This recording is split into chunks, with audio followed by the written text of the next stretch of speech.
नमस्कार. आजची सुरुवात एका मोठ्या बातमीनं करूया.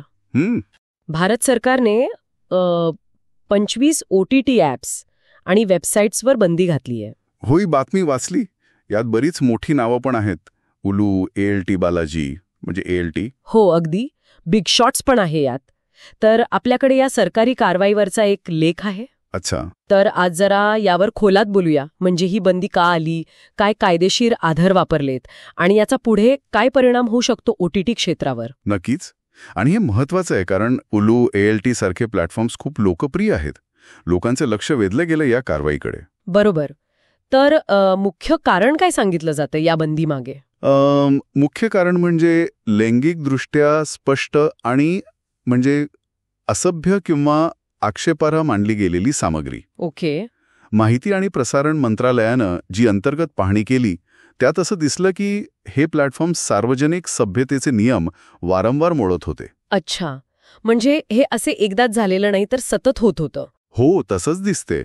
म्हणजे हा एक पॅटर्न होता त्यांच्याकडून. आणि लेखात काही दिलंय का की नेमकी कशी सामग्री होती ती? हो, म्हणजे असं म्हटलंय की अनेक ॲप्स चक्क मनोरंजनाच्या नावाखाली पॉर्नोग्राफिक जाहिराती दाखवत होते. अरे बापरे, जाहिराती? हो, किंवा मग प्राऊड व्हिडिओ, म्हणजे फक्त मूळ कंटेंट नाही तर जाहिराती पण नियमांचं उल्लंघन करत होत्या. हे गंभीर आहे. मग सरकारने कायदेशीर आधार काय वापरलाय, म्हणजे कोणते कायदे? बरं, यात सगळ्यात महत्वाचा आहे माहिती तंत्रज्ञान कायदा 2000, म्हणजे आपला IT ॲक्ट. हो. त्याचं कलम 67 आणि 67A हे इलेक्ट्रॉनिक माध्यमांवर अश्लील आणि लैंगिक कंटेंट टाकायला किंवा दाखवायला मनाई करतं. अच्छा. त्यासोबतच आता जो नवीन कायदा येतोय, भारतीय न्याय संहिता 2023. BNS? हो, BNS. त्याचं कलम 294 हे सार्वजनिक ठिकाणी अश्लील कृत्य किंवा गाण्यांना गुन्हा ठरवतं. आणि तो स्त्रियांच्या संदर्भातला कायदा पण आहे ना? अगदी. स्त्रियांचे असभ्य प्रदर्शन प्रतिबंध कायदा 1986 त्याचं कलम 4 इथे वापरलंय.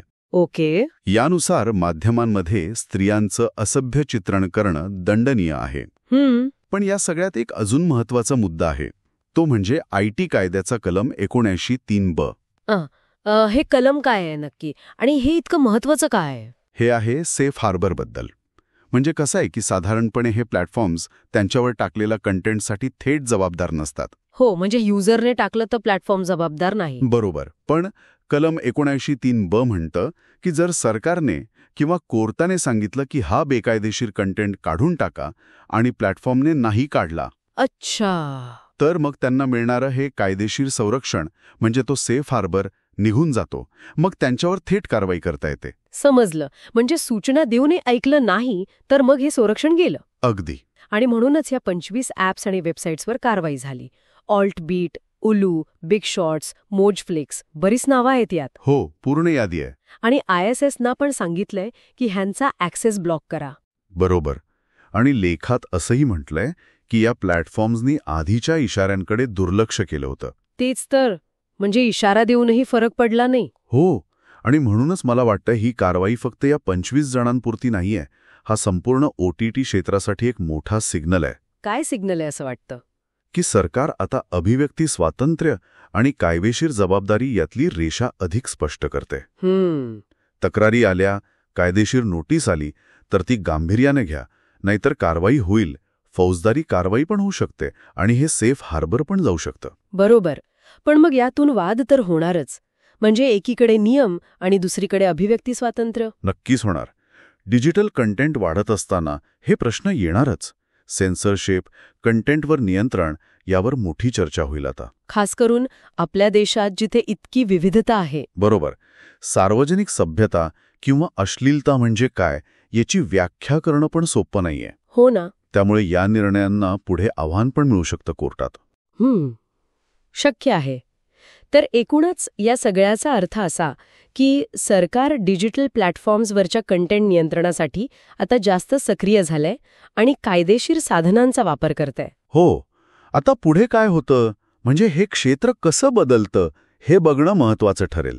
आणि जाता जाता एक विचार मनात येतोय की स्वच्छ कंटेंटसाठीचा हा जो दबाव वाढतोय त्याचा आपल्या डिजिटल मनोरंजन क्षेत्रातल्या सर्जनशीलतेवर काय परिणाम होईल, म्हणजे नवनवीन प्रयोग करण्यावर. हा खूप महत्वाचा प्रश्न आहे. एका बाजूला प्रेक्षकांच्या वेगवेगळ्या आवडीनिवडी आहेत, दुसरीकडे हे नियम. या दोन्हीमध्ये संतुलन कसं साधलं जाईल? म्हणजे क्रिएटिव्हिटी आणि नियमांची चौकट याचं गणित कसं जुळणार, हा विचार करण्यासारखा मुद्दा आहे नक्कीच.